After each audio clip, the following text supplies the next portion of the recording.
ఓం నమో వెంకటేశాయ. బ్రహ్మోత్సవాలు ఇప్పుడే ముగిశాయి, మనందరికీ తెలుసు.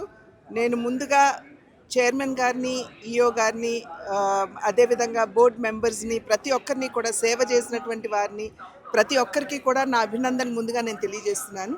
ఎందుకంటే చాలా సాంప్రదాయబద్ధంగా, పవిత్రంగా, ఎటువంటి ఇబ్బంది లేకుండా చాలా సవ్యంగా ఈ యొక్క బ్రహ్మోత్సవాలు నిర్వహించినందున తప్పకుండా భక్తుల యొక్క ఆశీస్సులు వారందరి మీద ఉంటాయని చెప్పి నేను విశ్వసిస్తున్నటువంటి విషయం. అదేవిధంగా భక్తులందరూ కూడా చాలా క్రమశిక్షణతోటి, ఎక్కడా కూడా అటు ఇటు క్రమశిక్షణ రాహిత్యానికి లోను కాకుండా చాలా చక్కగా ఏ విధంగా ఇక్కడ ఉన్నటువంటి సిబ్బంది మీరు ఈ పద్ధతిని అనుకరించాలి అని చెప్పారో ఆ రకంగా వ్యవహరిస్తూ శాంతి భద్రతలు కావచ్చు, అదేవిధంగా ఇక్కడ ఉన్నటువంటి డిసిప్లిన్ కావచ్చు, ఎటువంటి భంగం వాటిల్లకుండా చాలా క్రమశిక్షణతోటి భక్తులు ఆ భగవంతుడి దర్శనం చేసుకున్నందున వారందరికీ కూడా నేను శిరస్సు వంచి ముందుగా నేను నమస్కరిస్తున్నాను.